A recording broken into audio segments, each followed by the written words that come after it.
हन्ताणं नमो सिद्धाणं नमो वायिर्याणं नमो वज्रायाणं नमो लोये सव्यसाहूणम्। बोलो शासन नायक भगवान महावीर स्वामी की जय हो। मूल नायक देवादिदेव 1008 श्री चंद्रप्रिय भगवान की जय हो। परम पूज्य आचार्य गुरुवर श्री विद्यासागर जी महाराज की जय हो। अहिंसा परमो धर्म की जय हो। परम पूज्य मुनिवर श्री अजित सागर जी महाराज की जय। समस्त मुनि संघ की जय हो। मुखवाटी में वर्तमान में बहुत अच्छा प्रसंग चल रहा है। घड़ा बनकर के तैयार हुआ और बनने के बाद उस पर कुछ अंकों को लिखा गया, कुछ चित्रण भी किया गया श्वान का और सिंह का, कछुआ और खरगोश का। अब उसके बाद फिर बाद में बात आई, कुछ शब्दों को लिखा गया। शब्दों में लिखा, एक ही शब्द लिखा और फिर भी शब्द लिखा। ही शब्द के माध्यम से ये कहा गया था कि देखते ही हीनता की दृष्टि से परको,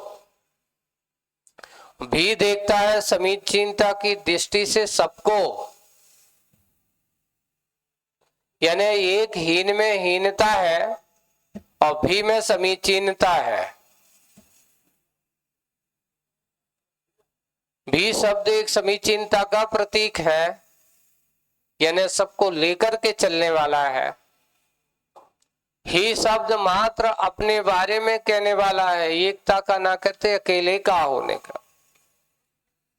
ही वस्तु की शकल को नहीं पकड़ता, भी वस्तु के भीतरी भाग को छूता है। व्यक्ति के व्यक्तित्व को छूने का प्रयास अगर करता है तो वो करता है भी, और ही मात्र बाहर की शकल सूरत पे ही अड़ा रहता है। पेज नंबर 173 निकालना है। ऐसा भी और ही की कल्पना यहाँ आचार्य श्री ने चिंतन के माध्यम से हम सबको उस घड़े के ऊपर लिख करके दिया, बताया। और देखो, एक ही को पाश्चात्य सभ्यता का प्रतीक बताया है। भी भारतीय संस्कृति, भाग्य विधाता, ऐसा शब्द है।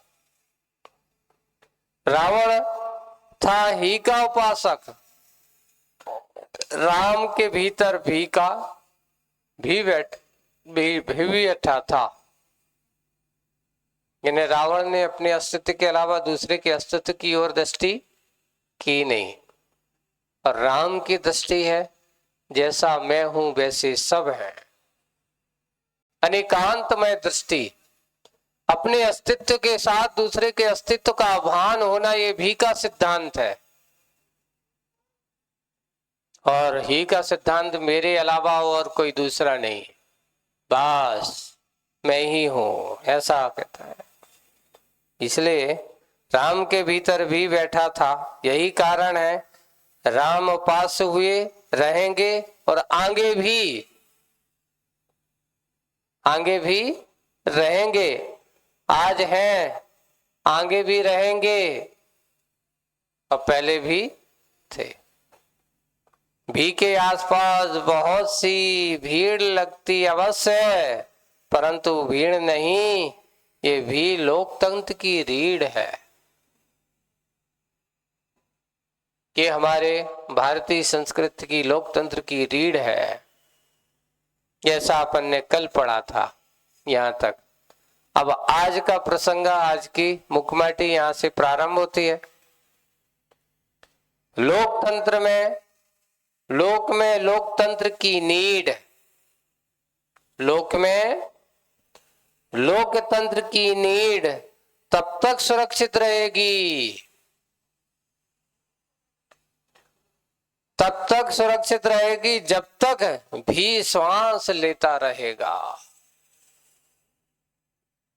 यानी जहां सबके अस्तित्व की बात होती रहेगी तब तक तुम्हारा ये लोकतंत्र सुरक्षित रहेगा। जहां व्यक्ति का एक अकेलेपन की बात आ जाएगी वहां लोकतंत्र समाप्त हो जाएगा। वही है, जब तक तब तक ये लोक में लोकतंत्र की नीड तब तक सुरक्षित रहेगी जब तक भी श्वास लेता रहेगा। भी से स्वच्छंदता, मदान्धता मिटती है। भी से क्या, देखो बहुत अच्छी स्वच्छंदता, सबसे बड़ी बात तो ये, एक की बात नहीं चलती, सबकी बात होती है। लोग आकर के पूछते हैं महाराज समाज की व्यवस्था एक से चलती कि सबसे चलती है? तो समाज की व्यवस्था एक से नहीं चलती। समाज किसे कहा जाता है? सम विचारधाराओं के लोग जहां एक साथ मिलते हैं इसलिए उसका नाम है समाज। यानी एक दूसरे के आदान प्रदान को लेकर के चलने वाले भाव जो होते उसका नाम है समाज। एक से जैसे कल्चर आचरण वाले लोग मिलकर के जो अनुष्ठान आदि करते हैं उसका नाम है समाज। एक साथ बैठ करके एक दूसरे के सुख दुख में सहयोगी बनते हैं उसका नाम है समाज। समाज कोई शब्द नहीं है कि वहां से कहीं बना दो और लिख दो कि ये समाज हो गई, नहीं। समाज का अर्थ समूह का नाम एक समाज, एक अच्छे कल्चर वालों की समाज। हर तरह की समाज होती है। एक वो है जो पाप के समूह में शामिल हो जाते हैं, पापियों की समाज। एक पुण्य के समूह में शामिल हो जाते हैं, पुण्यशालियों की समाज। एक संत रूप आचरण करने वाले हैं, साधु संतों का समूह है, वो संतों का समूह है, वो संत समाज है। यानी सज्जनता के भाव से भरे पड़े हो, वही समाज है। इसलिए कहा कि एक से अकेले स्वच्छंदता का अभाव। सबसे पहले भी शब्द किसका नाशक है? स्वच्छंदता का नाम। क्योंकि यहां मात्र एक की बात नहीं है, सबकी बात है, सबके लेकर के चलने वाली बात है। वही है स्वच्छंदता। मदान्धता मिटती है। मदान्धता यानी अहंकार, मान। कभी जब एक व्यक्ति होता है तो उसको अहंकार होता है। पूछा गया रावण को किसने मारा, बताओ? है? लोग कहते हैं कि रावण को राम ने मारा, बिल्कुल गलत बात। रावण को अगर मारा है तो रावण के अहंकार ने ही उसको मारा है। मदान्धता, अगर जब व्यक्ति की मदान्धता बढ़ती है, मदान्धता चरम सीमा पर पहुंचती है, सिर चढ़ करके बोलती है, वह सिर चढ़ करके बोलने वाली मदान्धता उसके लिए मरण का कारण बन जाती है, पतन का कारण बन जाती है। पूछा गया कि यो अरे देखो, रावण इतना बड़ा विद्वान था, विद्या वाला था, विद्याओं को अधिपति था, विद्याओं को धारण करने वाला था, बहु रूपणी जैसी विद्या भी उसके पास थी, अस्त्र शस्त्रों से भरपूर था और किसी प्रकार का धन वैभव की कोई कमी नहीं थी। अब वो नरक को जाने का कारण क्या बना, क्यों गया वो नरक? बस ये शब्द जो आपको बता रहा है, मदान्धता ही उसके लिए नरक का कारण बनती है। मद में अंधा हो जाने का नाम मदान्ध है। कैसा मद? बहुत सारे, अपने यहाँ 8 प्रकार के मद का वर्णन किया है। ज्ञान पूजा कुलम जातिम बल विद्यम तपो वपो अष्टावास्य त्रिमातित्वम स्मय माहुर गत स्मया, ऐसा लिखा है। ये 8 पर ज्ञान का मत, पूजा का मत, कुल का मत, जाति का मत, रिद्धि का मत, आदि आदि ऐसी 8 प्रकार के मद हैं। और इन 8 प्रकार के मदों में यह मदांध हो जाता है,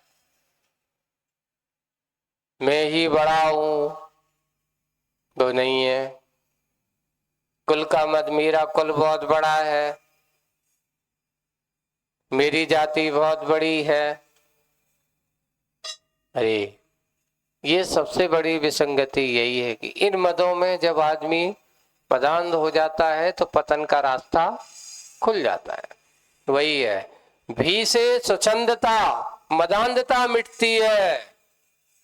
क्योंकि यहां पर विनम्रता के भाव, भैया ऐसा नहीं, आप भी हो हम भी हैं, आप साथ हम भी साथ, दोनों मिलकर के हम क्या करेंगे, हम सब मिलकर के क्या करेंगे। कोई भी कार्य करते हैं तो ही से नहीं, भी से। इसलिए अकेलापन इसमें नहीं होता, भी में, ही में अकेलापन होता है, लेकिन भी में अकेलापन हम सबका अस्तित्व समाहित होता है। एक और एक बहुत अच्छा है, एक बार उदाहरण दिया था गुरुजी ने, जैसे अंगुली की है ना ये 5, एक अंगुली दिखाते ही का प्रतीक हो जाता है, तो ऐसा करता है, ऐसा है ना। लेकिन जब ये उंगलियां हैं अकेली है तो कोई भी पकड़ करके क्या कर सकता है, उसको तोड़ सकता है। जब यही उंगलियां, 5 उंगलियां क्या हो जाती हैं, मुट्ठी बन जाती हैं, हम देख लेंगे, मुट्ठी बंद करके। जब मुट्ठी बन जाती तो कोई उसकी उंगलियां तोड़ नहीं सकता। क्यों? क्योंकि समष्टि मुट्ठी बन गई, 5 एक हो जाती हैं, एक समष्टि का प्रतीक हो जाता है, संगठन का प्रतीक हो जाता है। यानी भी में संगठन होता है, ही में संगठन नहीं होता है।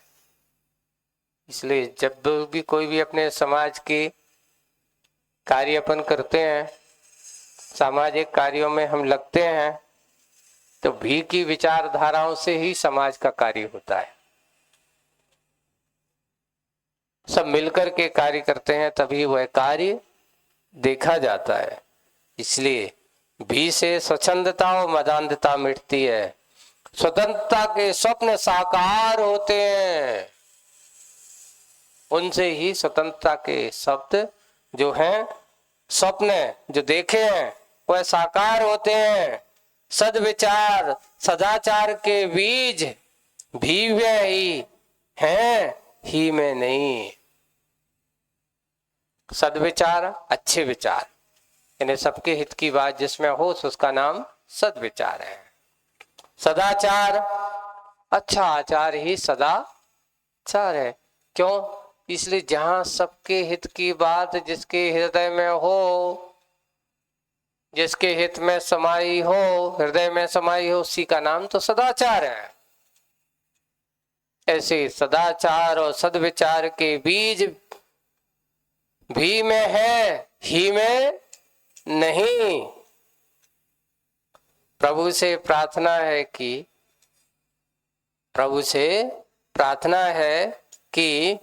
ही से हीन हो जगत यह, ही से हीन हो जगत यह, अभी हो या कभी भी हो, चाहे आज हो चाहे कभी भी हो, भी से भेंट सभी की हो। किससे हो? भी से भेंट सभी की हो। इस प्रकार ये ही शब्द और भी शब्द का सार किस पे लिखा गया? उस घड़े पर लिखा गया। अब अगली कविता और लिखी जा रही है, बहुत विचारणीय, शब्द बहुत अच्छे हैं। ये भी से भेंट हो, ये हुआ। अब अगले कुछ लिखा, एक पंक्ति लिखी गई, कर पर कर दो। एक शब्द समझना बहुत अच्छा, कर पर कर दो। कुंभ पर लिखित पंक्ति से ज्ञात होता है कि, क्या लिख दिया, कर, कर यानी हाथ, पर उसके ऊपर, कर हाथ पर हाथ, क्या कर दो, दो, रख दो, है ना। कर पर कर दो, एक ये बात है। कुंभ पर लिखित पंक्ति से ज्ञात होता है, यानी ये लिखा, क्या होता है सुने, हमारे धवलिम भविष्य हेतु प्रभु की यह आज्ञा है कि, क्या आज्ञा है, कहां बैठे हो तुम श्वास खोते, कहां बैठे हो तुम श्वास खोते, सही सही उद्यम करो, पुरुषार्थ, कर पर कर दो, बैठे बैठे नहीं, पाप पाखंड से परे हो, कर पर कर दो, बच जाओगे। यानी सही सही उद्यम करो, पाप पाखंड से परे हो, और क्या करो, कर पर कर दो। अगर आप पाप खंड से बचना चाहते हो तो क्या होगा, भगवान तुम्हारे कैसे बैठे, हाथ पे हाथ रख करके बैठ जाओ, बस यही तुम्हारे पाप खंड से बचाने वाला है, उससे तुम बच जाओगे। अन्यथा मेल में अंधे हो, जेल में बंद हो, पच पाओगे, या पच पाओगे, ऐसा है। वहां जाकर के पछते रहोगे या पछताओगे। संसार की जेल एक बहुत बड़ी जेल होती है। आप लोग सोचते कि जेल कौन सी है, तो वो जेल है जिसमें आदमी को कुछ दिन के लिए बंद करके से रिहाई हो जाती है। कि सही जेल है ये अनादिकाल से, अपन बैराग भावना पढ़ते तो उसमें लिखा, तन कारागृह बनता बेड़ी, परिजन है रखवाले, ये सब दिया है। तन कारागृह, सर तुम्हारा शरीर क्या बनाया उन्हें, कारागृह। ये शरीर आपका सबसे बड़ा, जब तक ये जीवात्मा इस संसार में पाप कर्म के प्रपंच में पड़ा रहेगा, तब तक नाना प्रकार के शरीरों के कारागृह में बंद होता रहेगा।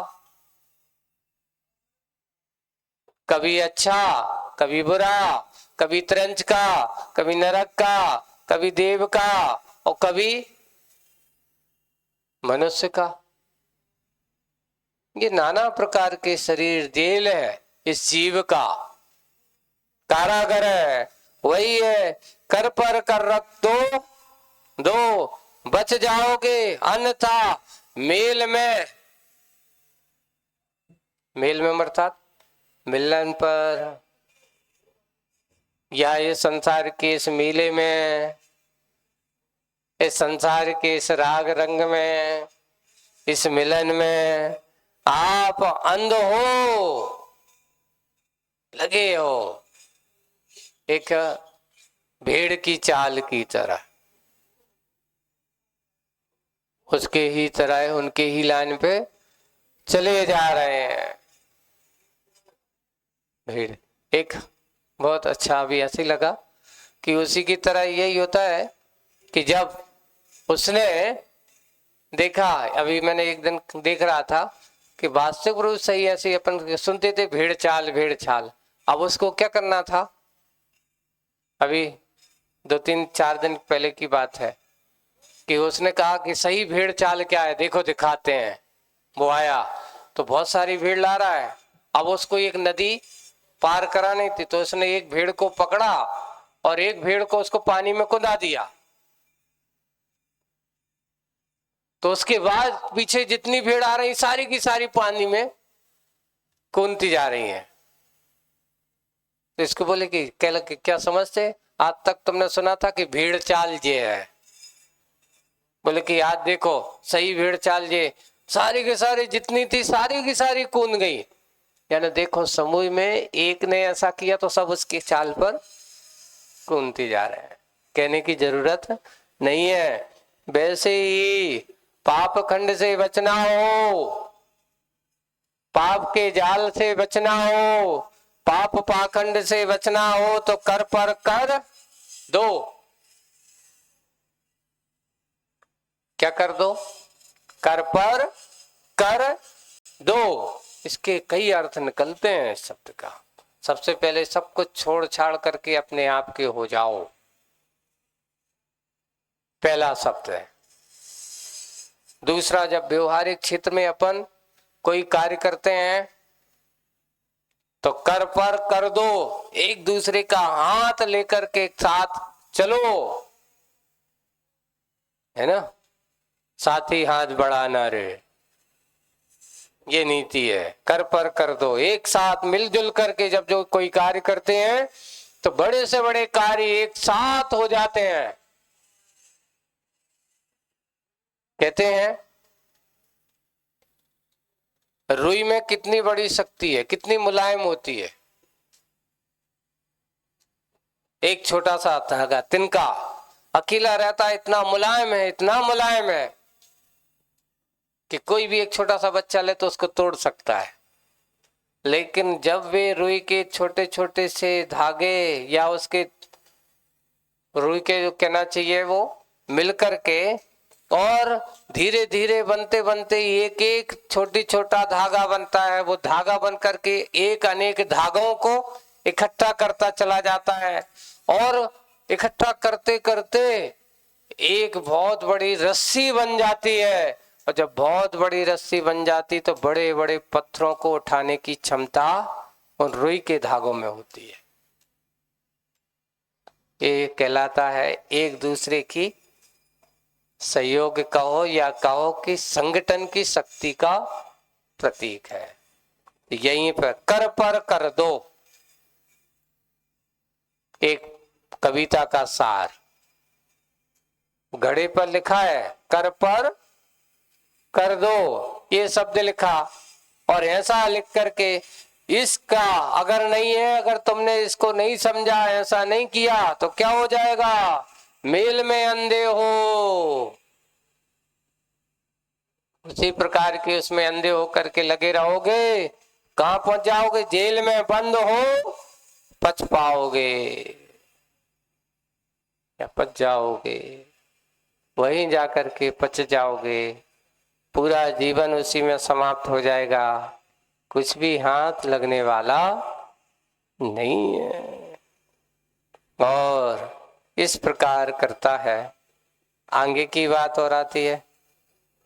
ये तो हो गया, एक कविता लिखी गई और दूसरी कविता लिखी जा रही है।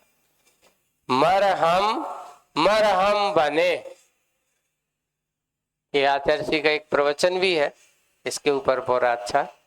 मरहम क्या बने? मरहम बने। यह 4 शब्दों की कविता भी मिलती है यही कुंभ पर।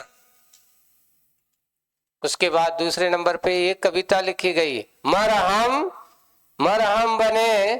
कितने 4 शब्द हो गए? मरहम 2, मरहम बने, ये 4 शब्द हैं। 4 शब्दों की कविता मिलती है यही कुंभ पर। इसका आशय यह है, यही हो सकता है कि कितना कठिनतम पाषाण जीवन हम रहा हमारा। कैसा रहा हमारा जीवन? कठोर, पाषाण के समान। कितना कठिनतम पाषाण जीवन रहा हमारा, कितने पथिक जन ठोकर खा गए इससे। रास्ते में जैसे पत्थर है ना, और जा करके पड़ा हुआ है, और पड़ा हुआ है तो कोई पथिक आया, उसके पैर में ठोकर लगी, लहूलुहान हो गया। ऐसे ही हमारे जीवन काल में हो सकता है, मेरे कारण से, किसी दूसरों के कारण से, कभी कभार ऐसी करकरता कठोरता के कारण से, किसी के शब्दों में, बोलने में, आचरण में ऐसा बोला, और बोल करके कितने लोगों को घायल किया, कितने लोगों को लहूलुहान किया, मैंने कितने लोगों को आघात पहुंचाया है। आज उसके बारे में वो कहा, कितना कठोरतम पाषाण जीवन रहा हमारा, कितने पथिक जन ठोकर खा गए इससे, रुक गए, गिर गए, पथ छोड़कर फिर गए कितने।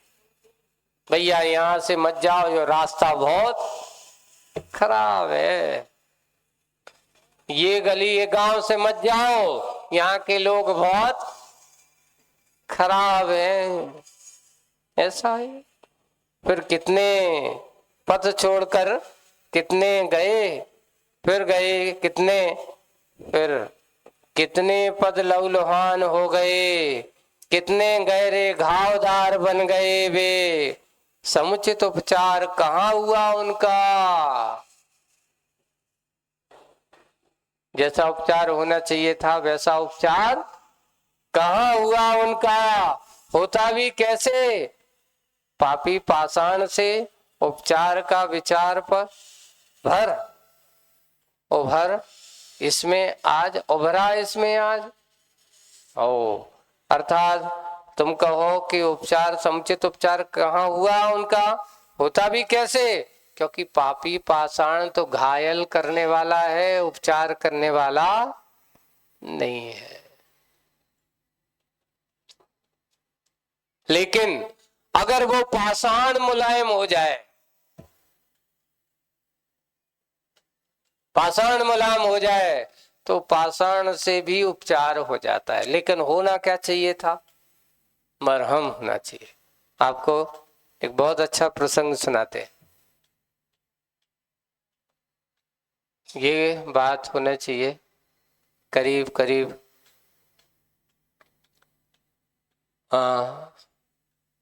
ये करीब 1999 की फरवरी मार्च के महीने की होगी। एक बीनावाड़ा के पास में आचरसी तारादेवी अभयारण्य सर्रा से विहार किया,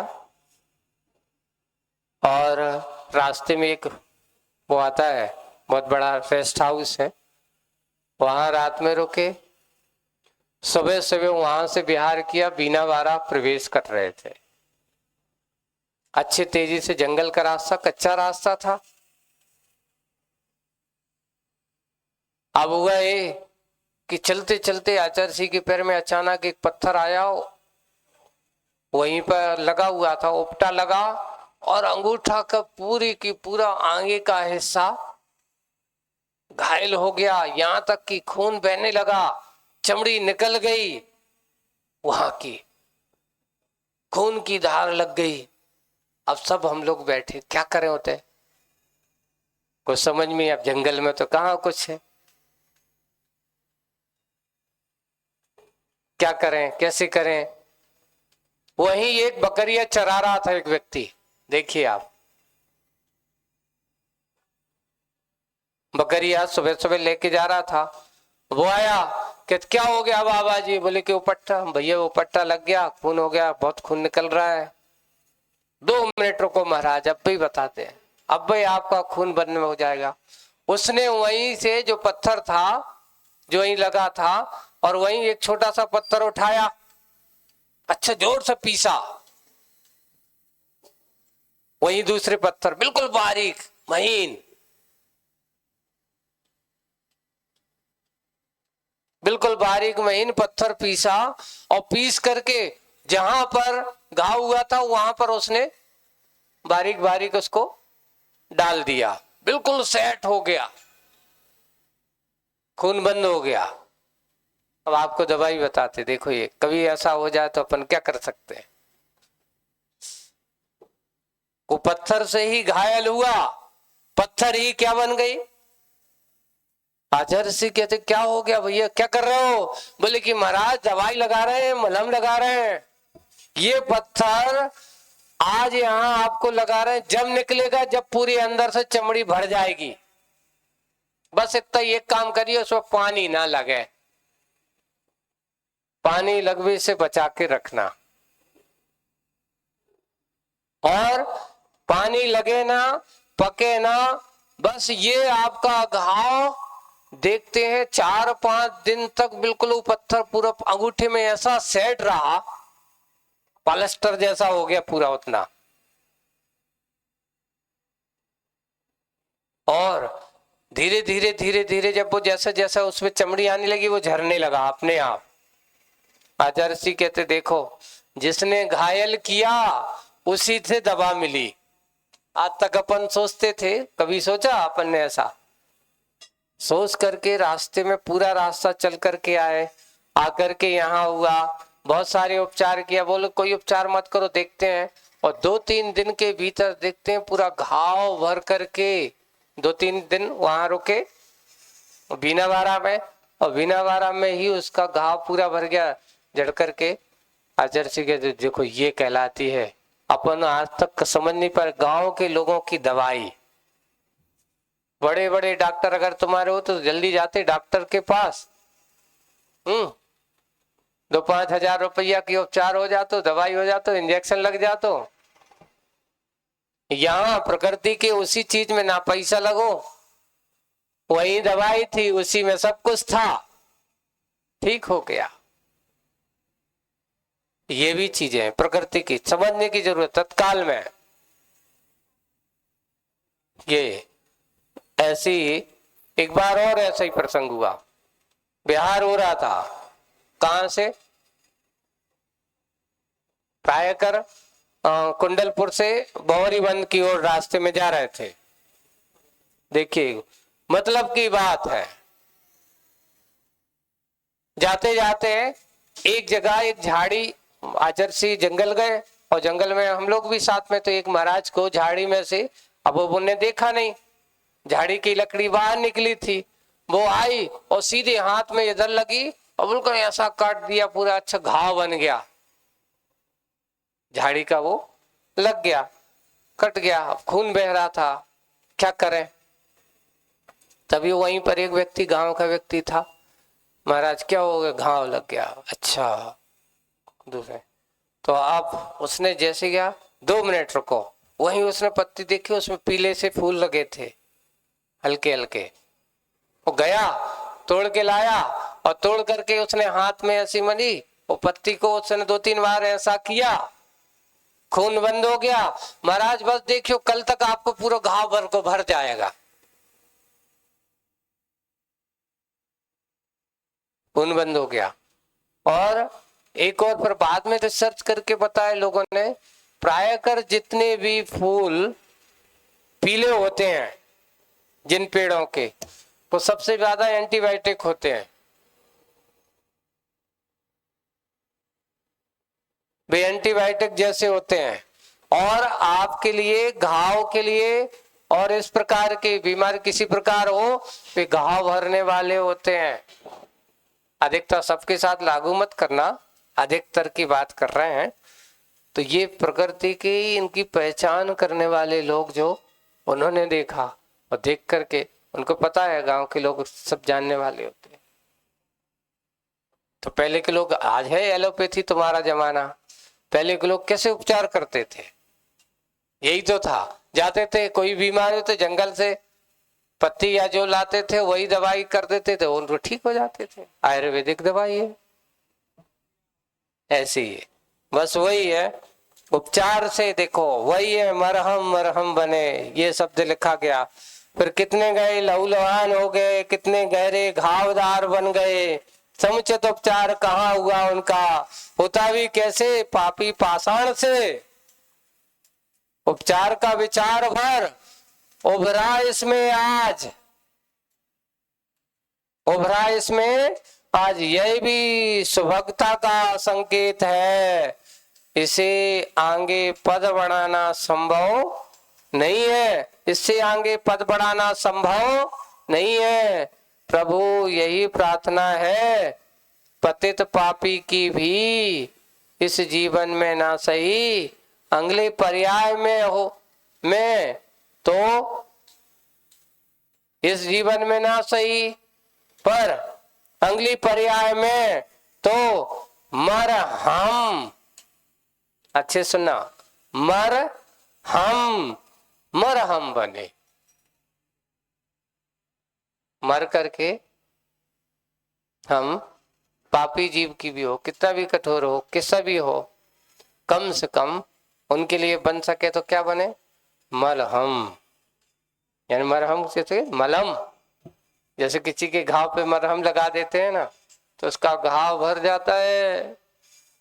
वैसे ही कितने भी पापी जीव क्यों ना हो भगवान, मैं तो अगली पर्याय में इस जीवन में ना सही, पर अगली पर्याय में तो मर हम बने।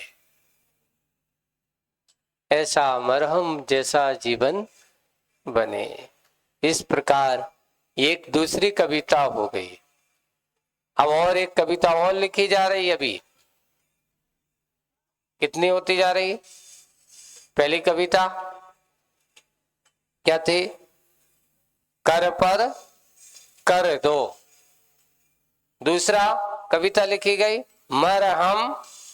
मरहम बने। अब तीसरी कविता के शब्द आ रहे हैं। 4 अक्षरों की एक और कविता। कितने अक्षरों की? 4 अक्षरों की। देखो ये 4 शब्द थे, अब 4 अक्षर वाली कविता लिखी जा रही है। 4 अक्षर वाली कविता सुनो। मैं दो गला, मैं दो गला। अब कोई तुम कह दो किसी से, कितना अर्थ है? मैं दो गला।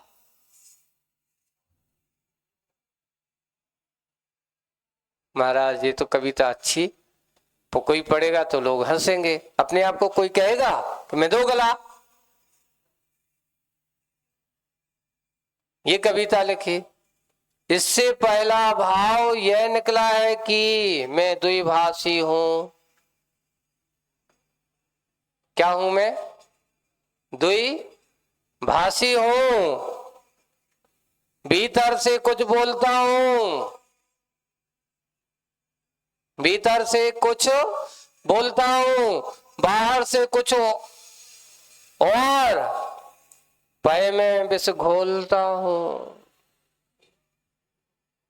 पय में विष, पय से यहाँ पर पेय भी हो सकता है, पानी भी हो सकता है, पीने योग्य पदार्थ भी है। मैं क्या करता हूँ? ये दशा है। मैं दो भाषी हूँ, भीतर से कुछ बोलता हूँ, बाहर से कुछ और, पय में विष घोलता हूँ। अब इसका दूसरा भाव सामने आता है। ये तो एक सामान्य बात हो गई, मैं दो गला। अब इसका दूसरा अर्थ भी देखो। दूसरा अर्थ क्या है? मैं दो गला अर्थात छली, धूर्त, मायावी हूं। अज्ञान मान के कारण ही इस छद्म को छुपाता आया हूं।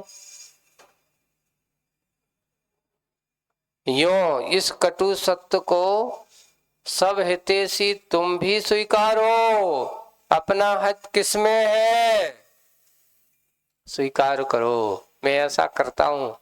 अपने आप को पापी कहना, मायावी कहना, दुरात्मा कहना, दुष्ट कहना, ये ज्ञानी जन ही कह सकता है।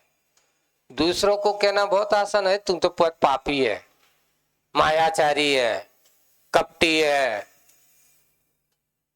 कितने जल्दी कह देते हैं। दूसरों को कहना बहुत आसान है, लेकिन अपने आप को कहना बहुत कठिन काम है।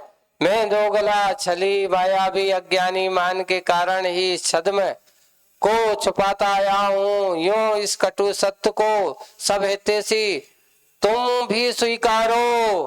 अपना हित किसमें है? इसी में है, अपने आप को ऐसा कहने में है। और तीसरा भाव क्या था इसका?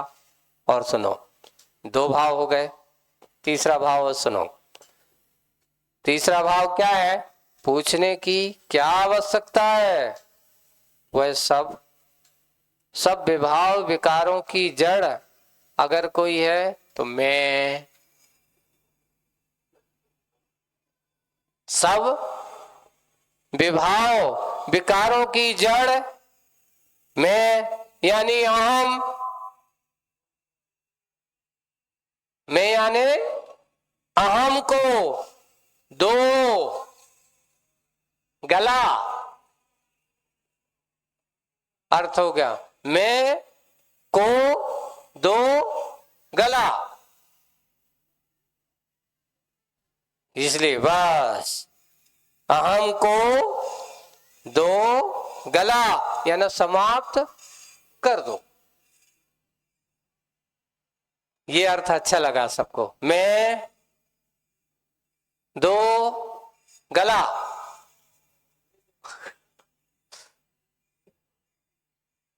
है ना? मैं को शब्द और लगा लेना। अभी तो मैं दो और छोड़ करके फिर कह दो अपने मैं को दो गला। अगर तुमने गला दिया तो क्या हो गया बताओ? मैं को गलाने वाला बहुत बड़ा काम है। मैं दो गला, मैं दो गला। अब देख लिए, मैं दो गला, तीन अर्थ हो गए। मैं दो गला, मैं दो चेहरे वाला हूं, बोलता कुछ हूं, जो सोचता हूं वो बोलता नहीं है, जो बोलता हूं वो सोचता नहीं, यानी मायावी, छली, कपटी। और दूसरा मैं दो गला, जो बोलता हूं वो सही नहीं है, जो बोलता हूं ऐसा। इस प्रकार करते छदम विष घोलता हूं, बाहर कुछ भीतर कुछ। एक ये है मैं दो गला का अर्थ। और दो गला वाला छली, कपटी, धूर्त, ये दो गला है। और तीसरा अर्थ है मैं यानी अहम दो गला। अपने अहम को जल्दी जल्दी क्या कर दो? गला दो। कैसे गला दें महाराज? इसी के लिए तो सब कुछ है। संसार में अगर ये संसारी आदमी अगर इसको छोड़ दे तो समझ लेना सबसे बड़ी चीज उसको प्राप्त हो सकती है। मैं नहीं। एक बार का एक बहुत अच्छा प्रसंग है। शुरू में मैं संघ से निकला था, भोपाल में था, और उस समय एक बहुत अच्छा चिंतक और साहित्यकार थे। उन्होंने वो प्रवचन में बैठे, प्रवचन में बैठ करके उन्होंने सुना, महाराज आपकी शैली बहुत अच्छी है। बोले कि आप बहुत अच्छा बोलते। पहले आप देखो कहने की तरीके, पहले उन्होंने क्या की? प्रशंसा। तो मैंने कहा आपने लगता है प्रशंसा कर रहे हो, कुछ गड़बड़ है। मैंने भी उनको टॉइंट कस दिया, कुछ ना कुछ तो गड़बड़ है। आप तो प्रशंसा मत करो, आप तो ये बताओ कि आज आपने हमारे प्रवचन से क्या सीखा, आज आपको कुछ मिला? बोले कि बस सब कुछ अच्छा है, बहुत अच्छा है। बस थोड़ा सा एक सुधार करना है। क्या सुधार करना है? जहां आपका ये आता है ना कि मैंने ऐसा सुना, मैंने ऐसा किया, मैंने ऐसा कर रहा है, उसकी जगह अपन को थोड़ा सा मैं की जगह हमने ऐसा सुना, हमें ऐसा सुनने में आया, हमने ऐसा विचार किया।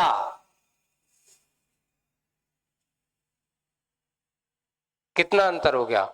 मैं ऐसा विचार करता हूं, बोलो कि ये थोड़ा अच्छा नहीं, मैं रूखापन लगता है और हम में रूखापन नहीं, मृदुता झलकती है। मुझे वो विचार बहुत अच्छा लगा, उसका वास्तव में सही लगा कि देखिए कभी कभार छोटी छोटी बोलचाल की भाषा में अपन ऐसी रूखी भाषाओं का प्रयोग कर लेते हैं। मैं में रूखापन झलकता है, और जब हम कहते हैं, हम सब कहते हैं, तो उस समय अपनापन दिखाई देता है। इसलिए बोलचाल में मैं नहीं, क्या होना चाहिए? हम होना चाहिए। इसलिए आज का आचार्य श्री मैं दो गला। अब मैं को हमें क्या करना है? गलाना है। और वो कैसे गलेगा? बस अपने आप को दो गला ना हो,